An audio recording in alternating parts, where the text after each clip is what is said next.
add good players and good people. How has the transition with so many new coaches been going? Just getting to know them and weaving them Yeah, in? love it. Yeah, it's been great. Great energy around the building. They're hardworking people, and it's fun to watch them get to know the building, get to know people around the building, get to know Western New York and Orchard Park and all the surrounding cities of where they pick to live, and so we're just trying to help out as much as we can, but I think we've added some great additions to our staff and our community.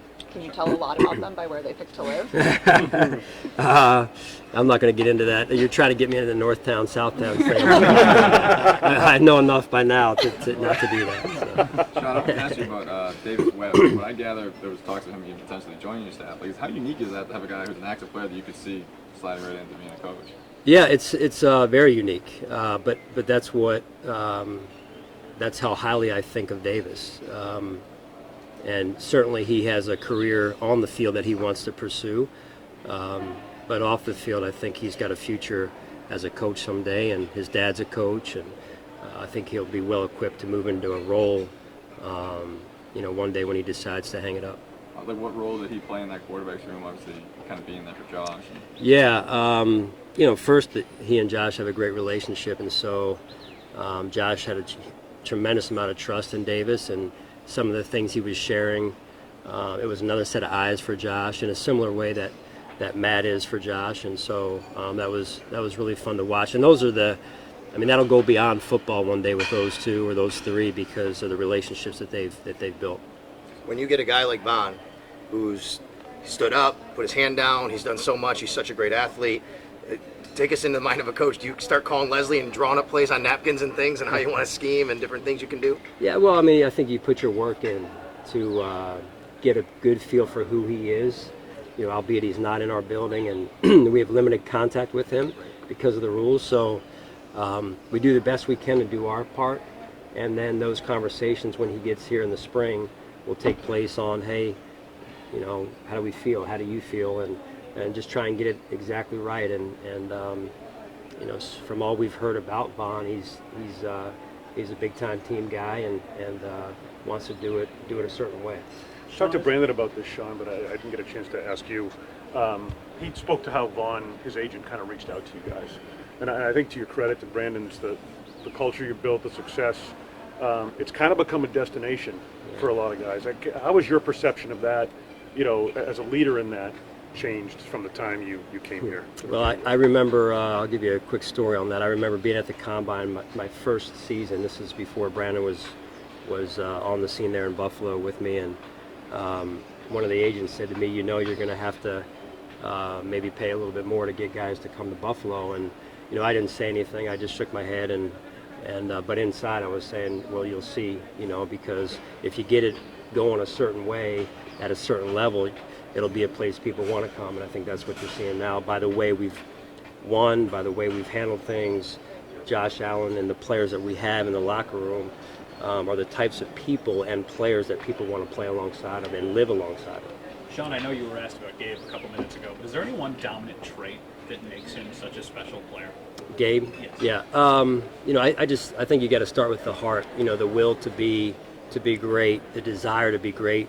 People, talk about that, and it's easy to get up and do it at 10 o'clock mid-morning, but who wants to get up at 5, 6 in the morning and do it on a consistent basis? And Gabe, through 2 years, has shown that he's that type of person. He has that DNA. Did you identify that in him? Do you remember, in the run-up to the draft? Because you talk about value for a pick, that he's at the top of the list. Yeah, you just, when you're around them, you can get a feel, and we spent some time with them.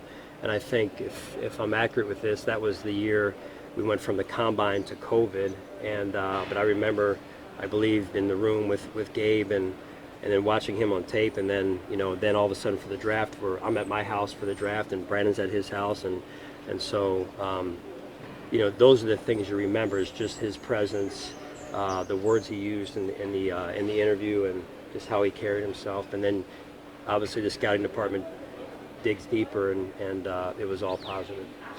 Theme of this offseason. And the fact that he drove a minivan on campus, I think, I wish he still had it, but I think he he traded up. So. The theme of this offseason a little bit is players returning home. I mean, Matt Barkley, Jordan, and Shaq.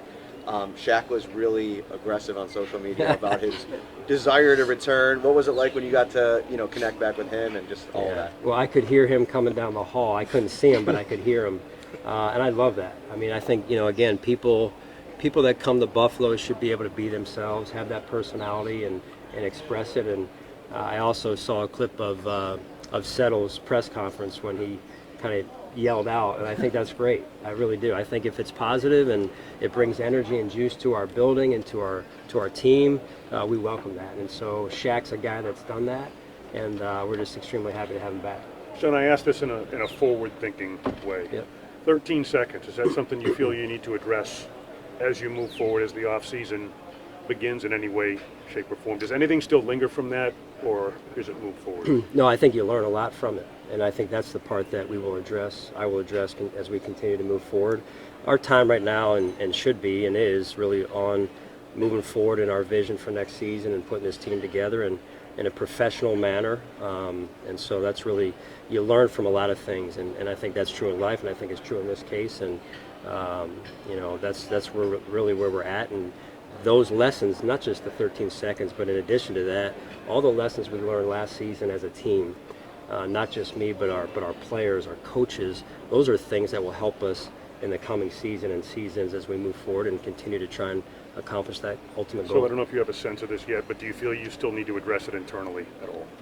Well, you do things after what happens after the game. I know listen, people want to know more, and I understand that, right? I'm talking fans want to know more, and my job is to get our team ready to win the next game. And right now, that next game is coming season. So right now, we just have to be a little bit patient. And I've addressed what I did after the game in the way I did it, which I felt like is in a professional manner, and how I do business in terms of not going into great detail and things like that. And I just think that taking the high road is the right approach, and getting our team ready to win this next game. Sean, what type of player has Ryan Bates been for you, and what makes this a difficult decision? Well, all decisions are difficult. And Ryan's a really good player, and he's a really good person. He's meant a lot to our football team. So whether he was in a backup role or in a starting role, so he's been a valuable piece of our team, and why we've had the results that we have. So we'll just kind of see where things go. Why was it important, Coach, for you to go back to St. John Fisher? The team has announced they're going to do that. Why was it important for you as a head coach to do that as well? Yeah, I just we like going away. We've stated that openly, and but I would also say that we were able these last 2 years to do it successfully at home. So I think that says a lot about the resources we have at home, but also the way we do things. And in this case, we're prepared to go away and anxious to get up there, and excited to get up there. And it's a spot that we feel like allows us to do some things, to come together as a team, where guys can get away a little bit and kind of get away from the to-do list, if you will, of being at home, and spend some time together as a team and with their new teammates, and build that bond that you want to build, and the chemistry you need to be a good team. Can you also accomplish that?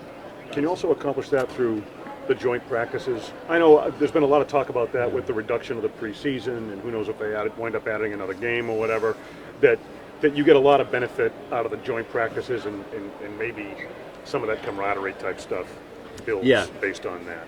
Yeah, it does. Not that you have to have joint practices, but there are some benefits potentially that you pick up with joint practices, that being one of them, where you're kind of getting another exposure to an intense environment, and seeing how people handle it, and then kind of more of a us versus them mentality as opposed to us versus us that happens when you're practicing against one another within your own team. So. Sean, I know it might be early to tell specifics, but with Ken Dorsey, big picture, where do you sense he's trying to balance what's worked for this team and put his own fingerprints on it? Yeah, I think Ken's off to a really good start. He's shown good leadership amongst the offensive staff, good respect for what's been done and some of the foundation that's been built, but also curious enough to explore other ways to evolve our offense. I love the fact that he's an extremely hard worker, and it's important to him, and I think he's off to a really good start. That's good. All set? Thank you.